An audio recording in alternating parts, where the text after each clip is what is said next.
හොඳයි ගයිස් එහෙනම් අද අපි බලමු මේ කොහොමද හොඳින් මේ ඇන්තෝරියම් මව් ශාකයක් හොඳින් වෙන්න මව් ශාකයක් ටොප් කට්ටයක් දාගන්නේ කොහොමද කියන එක ඊට අමතරව කඳ පැල වලින් ලබාගත්තු පැලයක් හිටවා ගන්න මාධ්‍ය හදාගන්නේ කොහොමද කියන එක සම්පූර්ණ වීඩියෝ එකක් හදාගෙන ඉනවා ස්කිප් නොකර බලන්න වීඩියෝ එක අවසන් වෙනකන් වැදගත් දේවල් ගොඩක් තියෙනවා. එතකොට අපි දැන් මුලින්ම ගන්නවා ගඟේ වැලි සෝදාගත්තු ගඟේ වැලි ඊළඟට හොඳට හොදලා කහට යවාගත්තු පොල් එලි කෑලි කුඩාවට කපාගත්තු පොල් එලි කැබලි ගන්නවා. ඒ වරන් අවශ්‍ය ප්‍රමාණයට වැලි ගතිය පොඩ්ඩක් වැඩි වෙන්නත් පොල් එලි කොටස් අඩු වෙන්නත් විදිහට මේක දාගන්න. මොකද මේ වැලි කියන්නේ මේකට වැලි යොදා ගන්න හේතුවත් මම කියන්නම්. වැලි අපි ගන්න මේ හොඳට මේක ඇවිල්ලා මුල් අද්දවා ගන්න පැලේ මුල් අද්දවා ගන්න එක තමයි පසේ තියෙන රෝපණ මාධ්‍යයේ තියෙන පෝෂක කොටස් පෝෂණ ගතිය අවම වෙන තරමට තමයි මුල පෝෂණය හොයාගෙන යන. එතකොට මූල පද්ධතිය හොඳටම හැදෙනවා මේ පෝෂක කොටස් නැති රෝපණ මාධ්‍යයක් තෝරාගත්තට පස්සේ. එතකොට පොල් එලි කෑලි වලින් කරන්නේ පස්සේ තියෙන තෙතමනය රඳවා ගන්නවා. පැලේ කුඩා කාලේ අවශ්‍ය තෙතමනය රඳවා ගැනීම තමයි මේ පොල් එලි කෑලි වලින් කරන්නේ. එතකොට අපි මේ විදිහට අරගෙන සම්පූර්ණ මේක හොඳට කලවම් කරගන්න ඕනි. කලවම් කරගෙන අපි වැඩි පටන් ගමු. එහෙනම් මේ විදිහට මේ රැඳිලා ඉන්න දිගටම channel එකත් එක්ක subscribe කරගෙන subscribe කරන්න. වැඩගත් වීඩියෝස් ඉස්සරහට අරන් එනවා. රැඳිලා ඉන්න අලංකාර YouTube channel එකත් එක්ක අපි මේ ආකාරයට මේ රෝපණ මාධ්‍ය සකස් කරගන්න. ඒකට අපි මේකට පොහොර කොම්පෝස්ට් කිසිම දෙයක් යොදා ගන්න මේ අවස්ථාවේ. එහෙම වුණොත් මූල පද්ධතිය ගණන හැදෙන එක හොඳට මූල පද්ධතිය වර්ධනය වෙන එකේ අඩුවක් තියෙනවා. ඒකට තමයි මේ පෝෂක කොටස් නැති විදිහට මේ රෝපණ මාධ්‍ය හදාගන්නේ. ඒක මේ විදිහට හොඳට කලවම් කරගෙන අපි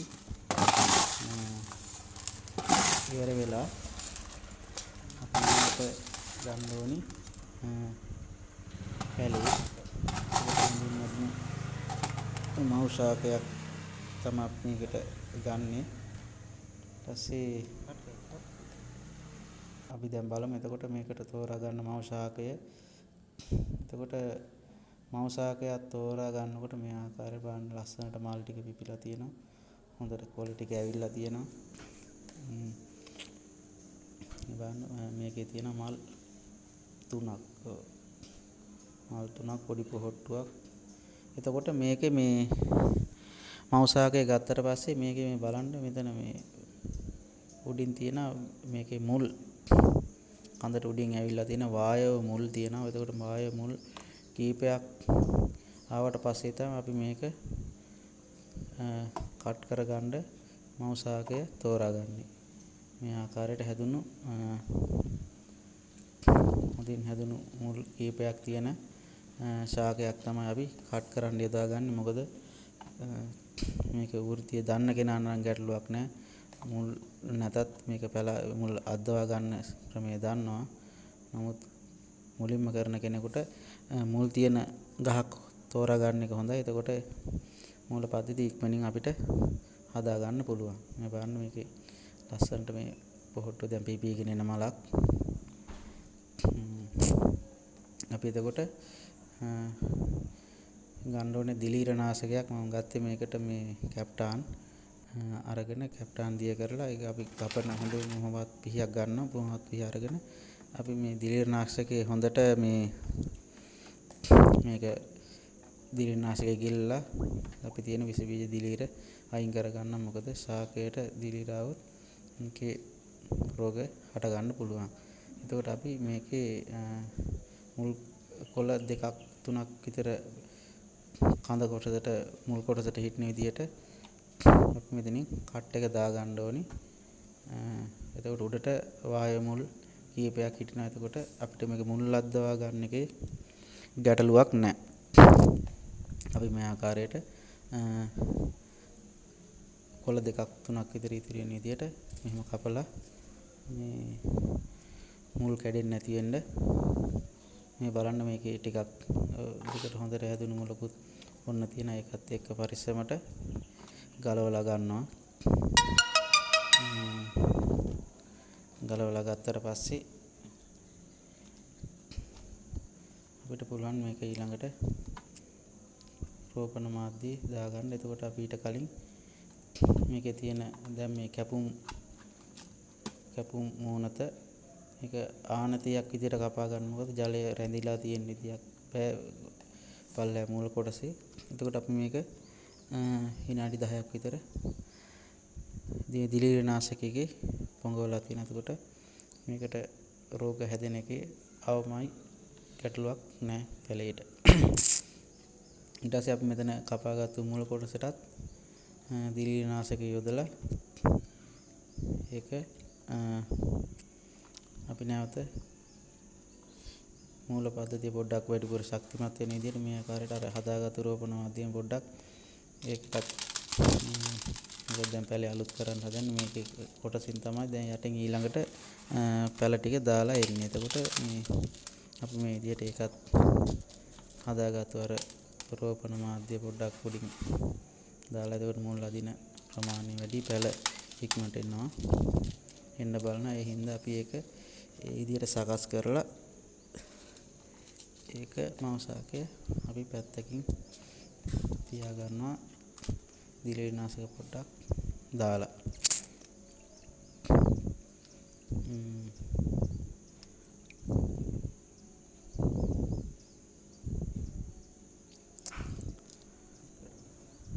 හොඳයි යාළුවනේ, එතකොට අපි මගේ තවත් පැලයක් තියෙනවා මේ බලන්න. මේකෙත් විදිහට අරකේ තරම්ම නම් මුල් ඇවිල්ලා නැහැ.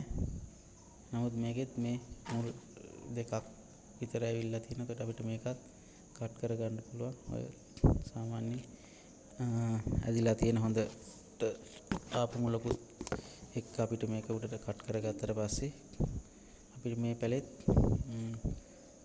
টොප් කට්ටයක් දාගන්න පුළුවන්. අපි ඒකත් මේ ආකාරයට කොළ දෙකක් තුනක් පල්ලයට මුලට ඉතුරු වෙන විදිහට කට් එක දාගන්නවා.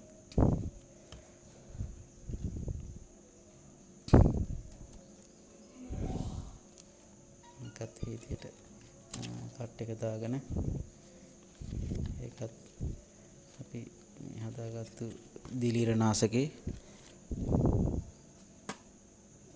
ඉන් දාලා විනාඩි 10ක් විතර තියාගමු. එතකොට ඒකේ දිලීර ටික නැති වෙලා මේකටත් අපි මේ විදිහට දිලීරනාශක ටිකක් කැපුම් මූණතට දාලා අර වගේම රෝපණ මාධ්‍යයෙන් ටිකක් දාලා අපි ඒක පැලේ එක වෙනම අරන් තියෙන. එතකොට මේකත් අපිට ටික කාලයක් තුළ අපිට තවත් කඳ පැල ලබා ගැනීමේ හැකියාව තියෙනවා.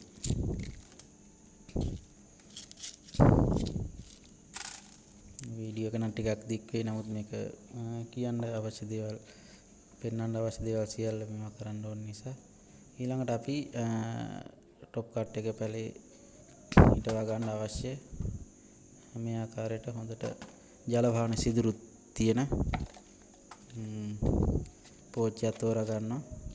ඊට පස්සේ අපි ඒකට යටට ලොකු මේ පොල්ලිලි ගන්නකොටත් මේක හොඳට කහට යවලා මම නම් මේක සති දෙකක් විතර සම්පූර්ණ වතුරේ ගෙල්ලා හොඳටම කහට යවලා තමයි ගන්න. නැත්නම් මේකේ තියෙන අම්ල ගතිය නිසා පැලේ වර්ධනයෙන් හානි වීම ඇති වෙන්න පුළුවන්. එතකොට මේ විදිහට මේ පොල්ලිලි ලොකු පොල්ලිලි අර මේ ජල වහන සිදුරු හොඳට විවෘත වෙන්න ඕන නිසා ලොකු පොල්ලිලි කැවලි කීපයක් දාලා යටට ඊට පස්සේ අපි පැලේ ඉඳවලා හදාගත්තු රෝපණ මාධ්‍ය අපි මේ විදිහට පිළිවෙලට පරිස්සමට පැලය හොඳට හෙල්ලෙන්නේ නැති විදිහට මූල පද්ධතිය තියෙන මුල් කීපයක් යට වෙලා එක මුලක් විතර අපි වායු මුලක් උඩට ඉතිරි වෙන විදිහට මේ විදිහට සම්පූර්ණ රෝපණ මාධ්‍ය පුරවා ගන්න ඕනේ.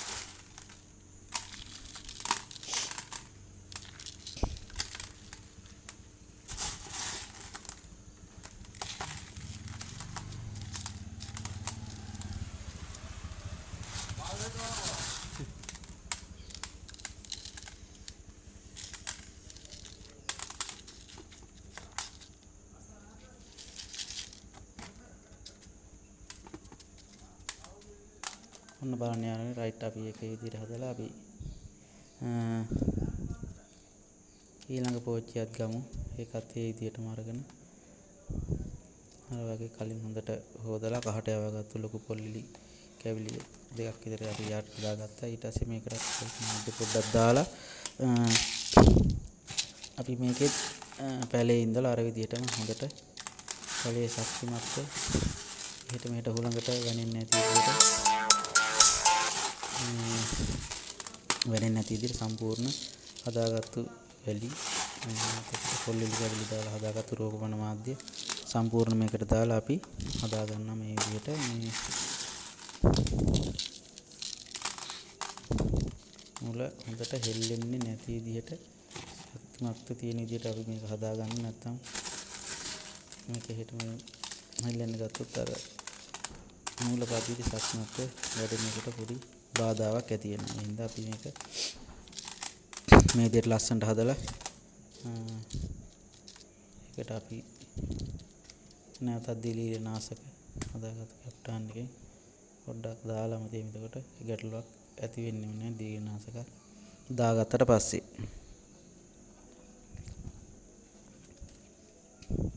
රයිට් ඔන්න යාළුවනේ ඒක හරි. දැන් ඔන්න පැල දෙක ලස්සනට තියෙනවා টොප් කට් එක. නැවතත්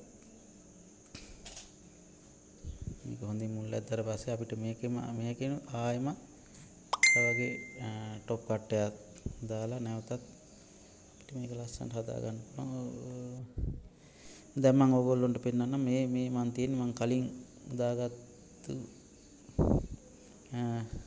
කඳ පැල කිව්වා කියන්නේ කඳ කොටස් මුල් අද්දවලා මේ තියෙන්නේ. මේකේ බලන්න එක කඳ කොටසින් පැල 3ක් ඇවිල්ලා තියෙන බලන්න. ඒකේ මූල පද්ධතිය කොච්චර ලස්සනට පිරිසිදුට හැදිලා තියෙනවද කියලා.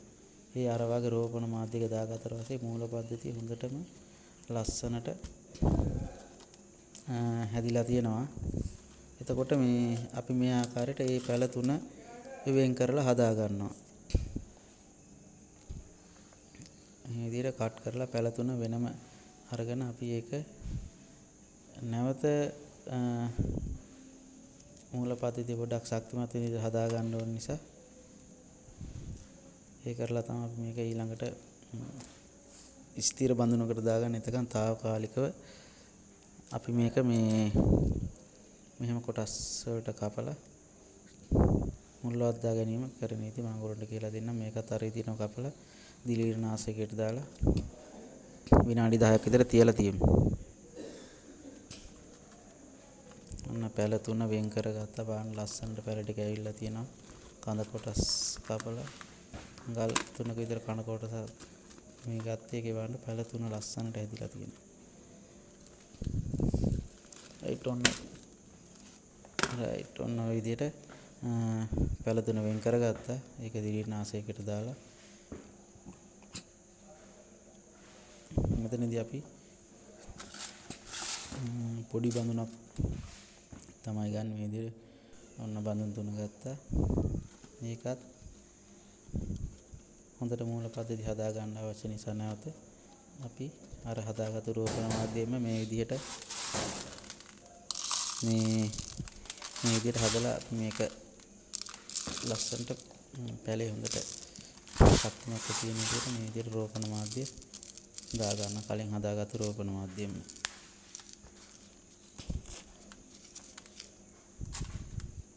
බලන්න ලස්සනට පැලේ තියෙන. එතකොට යාළුවනේ ඔන්න ඔය විදිහට තමයි අපි টොප් කට් එකක් මාෂාකකින් টොප් කට් එකක් දාගන්නේ කොහොමද කියලා ඒක නැවත මුල්ලක් දාගන්න කියන එක වීඩියෝ එකෙන් අරන් ආවා.